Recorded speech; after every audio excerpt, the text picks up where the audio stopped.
This is Grimm Grinner on all channels. Welcome to the Waste. Welcome to the Wastes. Welcome to the Waste. Welcome to the Wastes. Welcome to the Waste. Welcome to the Wastes. Welcome to the Waste. Welcome to the Wastes. Welcome to the Wastes. Welcome to the Waste. Welcome to the Wastes. Welcome to the Wastes. Good morning, Wasteland. This is Grimm Grinner on all channels. Today's broadcast is going out even further than usual. We recently patched into a new signal thanks to some tech roaster picked up from a trader passing through the roasted road the other day. Mender and I just set it up and gave it a small test run to try and hear any transmissions from further out than our cozy little corner of the wastes. And oh, friends, the things I've heard. Chatter from all over. Primarily it seems on this continent, but CJ swears she could hear some accents through the static. Which would mean we're somehow picking up a bit of a signal from across the ocean. Maybe some of those old satellites are still operational up there in the sky. The main signals I was able to hear sounded like broadcasts from coasts I doubt I would have even been able to see before the fall. Not a whole lot of major, just small bits and pieces of survivors looking for more people, other factions pushing to take territory from one another, that sort of thing. I heard word of mutated humans and rumors of cybernetic beings in various regions, which obviously I can't validate for myself. But those little bits of signals really made me think about how terrifying things would be around here if we had to deal with mutated ferals or corporate androids or something. Then again, I guess when you come face to face with an elite corporate agent, you might as well be staring down a murder bot. As much as I heard a lot about different regional dangers, I did hear stories similar to the ones I seek out here in the wastes.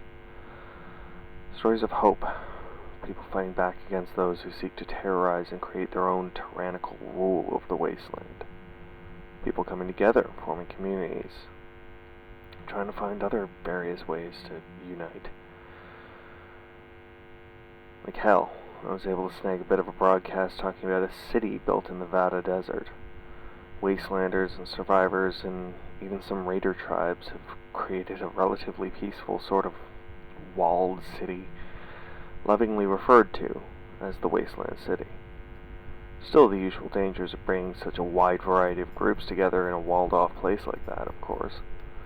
Bounty hunters, scraps in the streets, tribe rivalries, and the like. But with what it sounds like they've created, those things don't seem to be too much of a problem. They're isolated enough that the neighboring corporations as close as Bat City aren't able to get any sort of foothold, but not so isolated that there aren't other camps and settlements in the ruins of nearby towns and villages to be able to get supplies for the trip. And with how far some of the wanderers have come to be there, the trade and bartering is supposedly pretty interesting. Supplies, weapons, all sorts of stuff from various ruins. Some even from across the oceans. It's kind of inspiring. The idea that people have still found a way to travel those expanses is awesome. I was able to get a clear enough signal to talk to a handful of them, and it was fascinating to learn about the pilgrimages some make to the city whenever they can. With everything they were able to tell me in our brief communications. It really does sound like somewhere CJ and I should make a heading for one day. That is, if the corporations don't catch up to me first. Don't get me wrong, friends and wasted wanderers. I'm not packing it in to be on the road again just yet. With the heat of summer fading, the risk of feral swarms in the area is going to be high for the next month or two, and we only just got some crops started here in the bunker.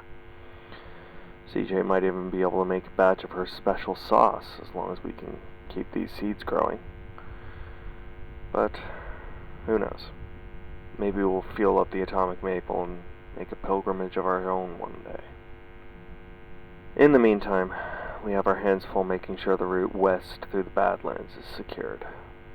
There's been word of some outposts looking to set up some trade and wanting to avoid dealing with militia interference by traveling north. If we can get some degree of a roadway cleared, then that will be some more trade coming this way.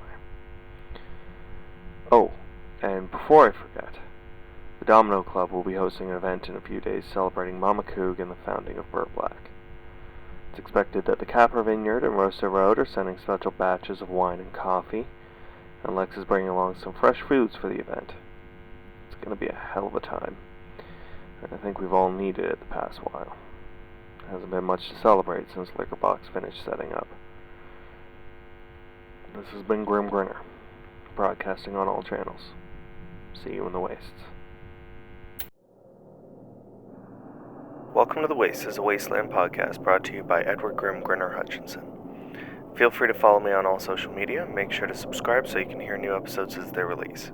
If you like what I do here and want to support the podcast by getting some cool merch, check out my Etsy store. For more information and all the links, check out linktree.com/welcome to the wastes. Thanks for listening.